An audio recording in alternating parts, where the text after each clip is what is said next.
Hey guys, welcome to Next KO Short. My name's Brody for those of you that don't know me, and in this video we're carrying on looking at Spiritual Beings series, looking at cherubim.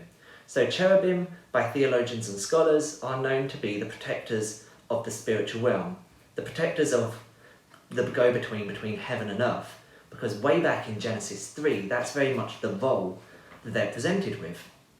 So in Genesis 3, Adam and Eve have just been kicked out of the Garden of Eden, and God places these cherubim to protect the garden. In verse 24 it says, "After sending Adam and Eve out, the Lord God stationed mighty cherubim to the east of the Garden of Eden, and he placed a flaming sword that flashed back and forth to guard the way to the tree of life."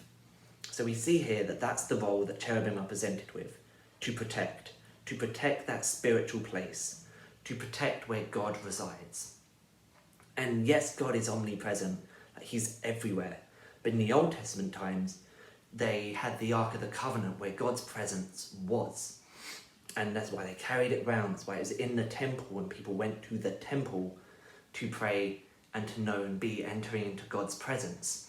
So cherubim as well were sketched into the temple. They were carved into the temple. They were painted so that the priests would remember and know that they were entering into God's presence. They were entering into a place where God's presence sat heavily. It helped them to know that this place was spiritual. There was something about this place that needed protected, that the cherubim were protecting the realm between heaven and earth, that connection point. And this is their first mention. And therefore people might think, oh, so what then did they look like then to be those protectors? Were they terrifying? And it's like, actually, yes, they are terrifying. They're up there with some of to me, some of the most terrifying descriptions of angelic beings. They are they're a close second. So in Ezekiel 1, Ezekiel's given a vision of these beings, and the description of them just sounds you can see why they're protectors and why they're intimidating. So in Ezekiel 1 verses 10 to 11 it says, "Each had a human face in the front, the face of a lion on the right side, the face of an ox or bull on the left side, and the face of an eagle on the back. Each had 2 pairs of outstretched wings, one pair stretched out to the wings of the living beings on either side of it, and the other pair covered its body."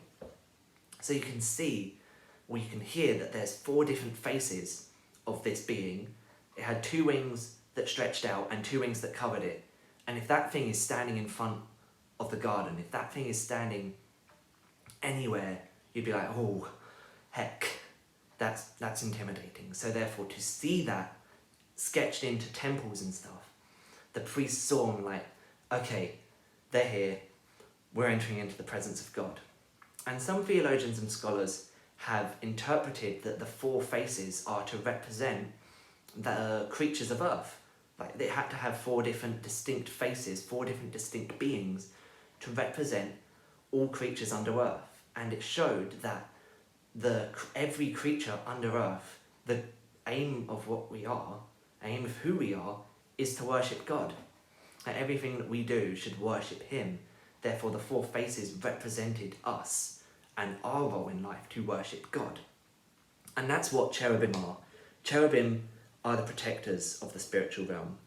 They are still protectors of the spiritual realm. They are that where God's presence resides. It was to show that they priests, that people were entering into a place where God's presence sat heavily. And that's all about these guys. Thank you.